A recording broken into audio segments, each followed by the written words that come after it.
O gusto na mga kababayan na i-clip ng ilang mga senador ang authority ng mga national government agencies including mga local officials, lalo yung mga mayor sa pagagastos mga kababayan ng confidential funds.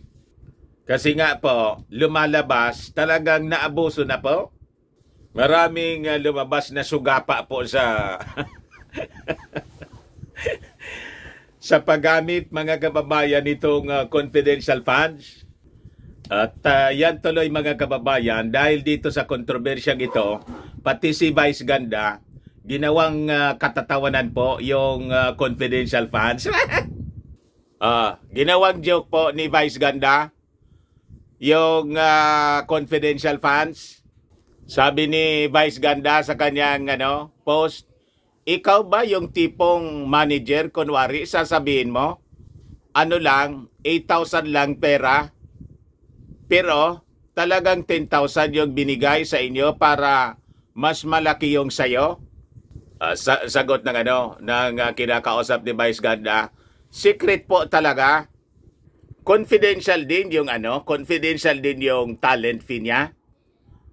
Oo, tapos maubos mo rin sa 11 days.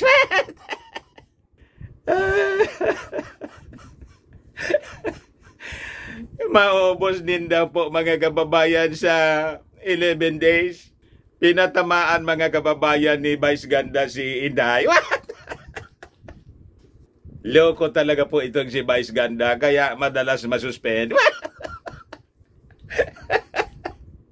But anyway mga kababayan, before kong ibigay sa inyo yung kwento, click subscribe muna dito sa ating YouTube channel and hit the notification bell po para lagi kayong updated sa mga kaganapan dito sa ating bansa. Like and share na rin po ninyo ng ating video.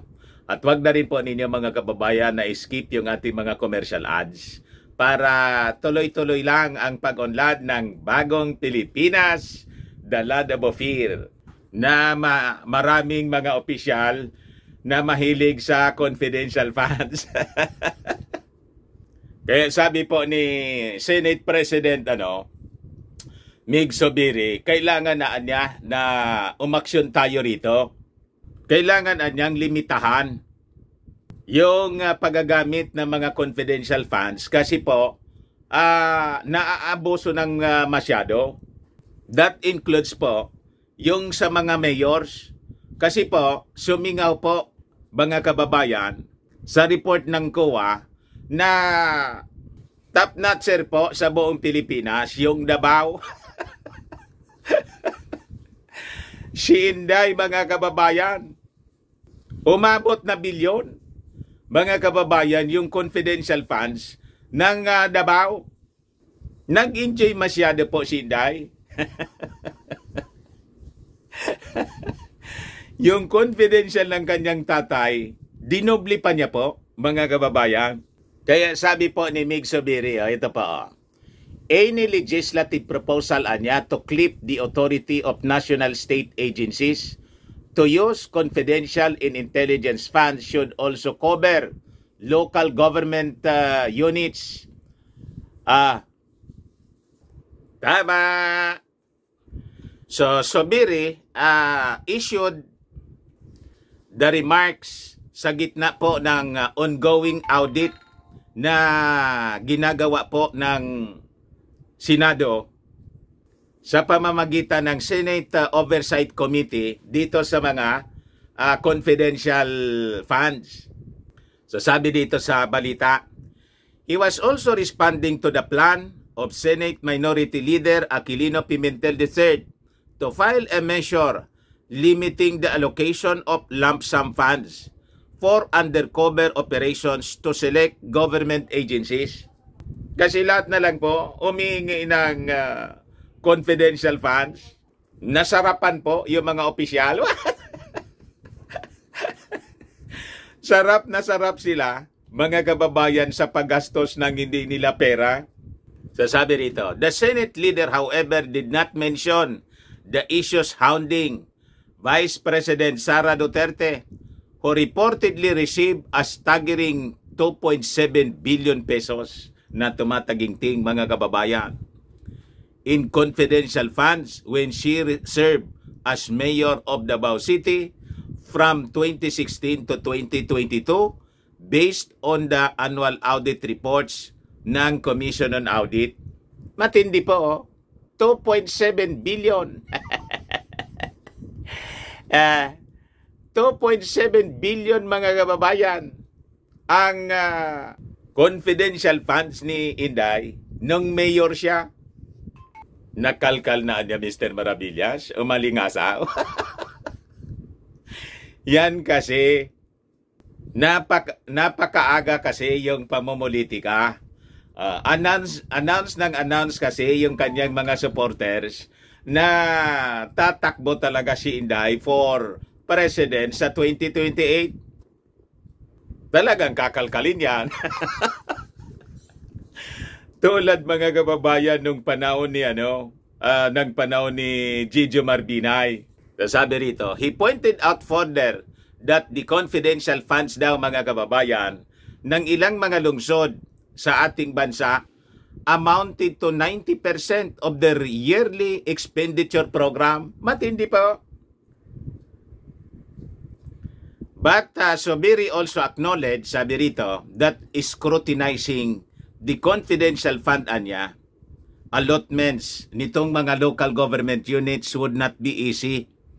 Dahil po sa Republic Act number 7160 o itong Local Government Code, grants fiscal autonomy sa mga local government units po. Ironically anya, sabi ni Zubiri, it was Pimentel's father, si Nene Pimentel, who authored the law that allowed local government units to craft their own spending plan based on their internal revenue allotments. Ngayon anya, just to be fair, the Senate President said, if you want to do that anya for national government agencies, it should also be done with the local government units because they also use people's money. O ngayon, sabi dito sa balita na nakalkal, yung confidential fund po, mga kababayan ni Inday, the 2.6 billion pesos confidential fund spent by Duterte when she was mayor of Davao City could have given 77,000 teachers an additional 5,000 pesos cash allowance annually in 6 years. Or the 385 million pesos a year could have built 154 new classrooms or 924 new classrooms in 6 years, or buy 11,332 laptops for teachers. Diyan sana anya nagamit yung pondo, mga kababayan. Sabi dito sa balita. Ayun, ubos na po.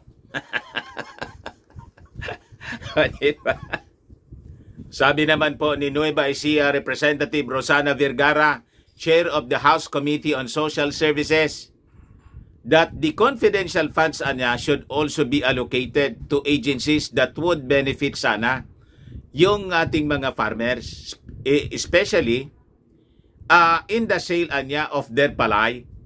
If I will be asked anya, I want the confidential funds to benefit the farmers or have this allocated as budget for the National Food Authority so they can buy palay from our farmers so that traders won't dictate the prices. Sabi po sa isang interview sa radyo ni Congresswoman Vergara. Tama, mga kababayan. So, panahon na talagang siyasating maigi.